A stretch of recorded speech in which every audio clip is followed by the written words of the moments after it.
just at this very moment, a little girl was walking in the woods. And because her hair was the color of buttercups and summer sunshine, she was called Goldilocks. She had gone into the woods to fill her apron with flowers, and it seemed the farther she went, the more beautiful the flowers became. Goldilocks came down the path, looking first to the left and then to the right. But when she saw the little house of tree bark and branches, she stopped short. Why, what a cute little house, she thought. It has a thatched roof and a green door. I think I'll just peep in. There was no one about to tell her not to, so she ran to the house and peeped around the door. There was no one inside. She knocked. No one answered, so she walked right in.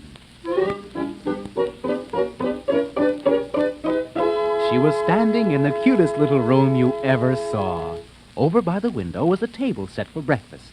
There were 3 bowls, a red one, a blue one, and a yellow one.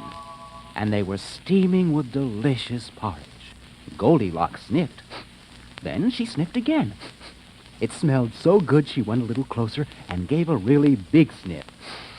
Oh, it smelled like the most delicious porridge in the whole world. And then she saw 3 chairs.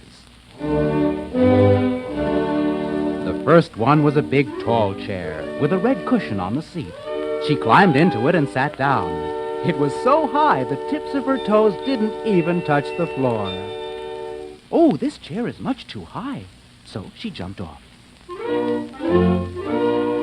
Next, she tried the middle-sized chair. This one had a blue silk cushion on the seat and a little ruffled frill all around the edge. Goldilocks sat down and leaned back. Oh, this chair is much too soft for me. And she jumped down. Then Goldilocks saw the smallest chair of all. It had a round yellow cushion tied to the back with tassels. It looked just right. But when she sat down, it broke into 100 pieces. Oh, cried Goldilocks. That chair was much too small. Then she ran over to the table. First, she dipped the spoon into the big red bowl. Oh, this porridge is too hot. Then she dipped the spoon into the middle-sized blue bowl. Oh, this porridge is too cold. Then Goldilocks tasted the porridge in the little yellow bowl. It wasn't too hot, and it wasn't too cold. It was just right.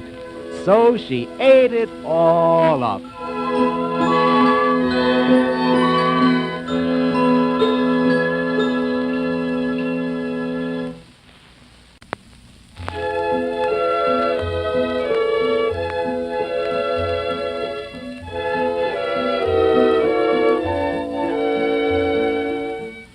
By this time, Goldilocks was very sleepy. Slowly she went up the stairs.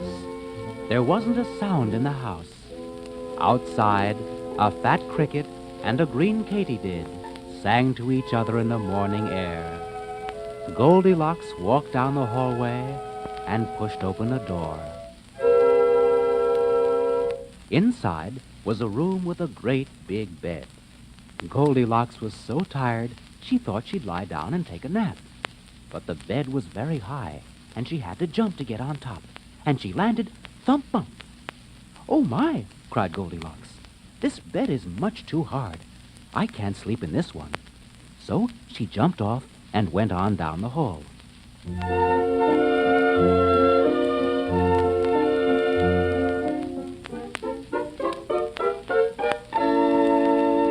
The next room also had a bed in it. This was a middle-sized bed with a soft blue cover and 2 white pillows tied with blue ribbons. At the foot of the bed was a blanket of soft, soft wool. Goldilocks thought she could snuggle under it and be fast asleep in no time at all. But when she climbed onto the bed, she sank down, down, down into the deep mattress. Oh, this bed is much too soft.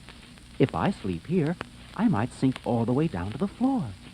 So Goldilocks climbed to the edge and jumped off.